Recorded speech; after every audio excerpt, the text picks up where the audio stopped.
നമസ്കാരം. അപ്പം ഞാനിപ്പോൾ വന്നിരിക്കുന്നത് ബിഗ് ബോസിലെ ഒരു വളരെയധികം സങ്കടകരമായ ഒരു ന്യൂസ് കിട്ടിയതിൻ്റെ പേരിലാണ്. നമ്മുടെ സിജോയെ ഔട്ടാക്കി എന്നുള്ളതാണ് സങ്കടകരമായ ഒരു ന്യൂസ്.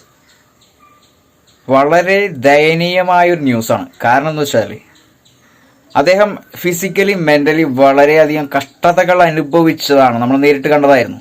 റോക്കി എന്നവൻ്റെ കയ്യൂക്ക് അവൻ്റെ ഫേസിൽ പതിഞ്ഞപ്പോൾ അതിനോടെല്ലാം ക്ഷമ കാണിച്ചവനാണ് സിജോ. എന്നിട്ടും ഈ ഒരു ബിഗ് ബോസ് ഹൗസിൽ നിന്നും സിജോയെ വളരെ മോശമായ രീതിയിൽ പറിച്ചു മാറ്റുക എന്നുള്ളത് ബിഗ് ബോസിൻ്റെ പ്രേക്ഷകർക്ക് മനസ്സിൽ വളരെയധികം മുറിവേൽപ്പിച്ചിട്ടുണ്ട്. തീർച്ചയായിട്ടും ആ ഒരു ഫൈറ്റിങ്ങിന് ശേഷം അദ്ദേഹത്തിന് കേസ് ഫയൽ ചെയ്യായിരുന്നു, കേസ് കൊടുക്കാമായിരുന്നു അറ്റാക്ക് ചെയ്തതിൻ്റെ പേരിൽ. അതെല്ലാം തരണം ചെയ്ത് വീണ്ടും ഫിസിക്കലി മെൻ്റലി ബുദ്ധിമുട്ടുകൾ ഉണ്ടായിട്ടും തിരിച്ചു വരികയാണ് ചെയ്തത്. കാരണം ബിഗ് ബോസ് ഹൗസ് അദ്ദേഹത്തിന് അത്രയ്ക്ക് ഇഷ്ടമായിരുന്നു.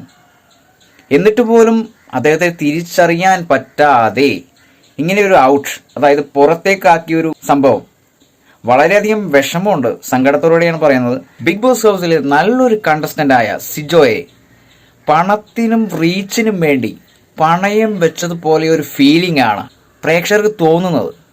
തീർച്ചയായിട്ടും വളരെ മോശമായ ഒരു ന്യൂസാണ് സിജോയെ ഔട്ടാക്കിയത്. ശരിക്കും ആ റോക്കിയുടെ വൃത്തികെട്ട ആ ഒരു ഫൈറ്റിങ്ങിന് ശേഷം വീണ്ടും ഫിസിക്കലി മെൻ്റലി അദ്ദേഹം തിരിച്ചു വന്നു എന്ന് പറയുന്നത് തന്നെ വളരെയധികം അഭിമാനകരമായിരുന്നു ബിഗ് ബോസ് ഹൗസിന്.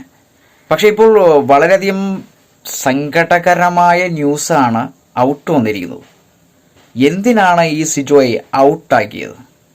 ഇത് ഒരു പ്രേക്ഷകൻ്റെയല്ല, ഈ ബിഗ് ബോസ് ഹൗസ് അല്ലെങ്കിൽ ബിഗ് ബോസ് കാണുന്ന ഒത്തിരി പ്രേക്ഷകരുടെ അഭിപ്രായമാണ്, ചോദ്യമാണ്.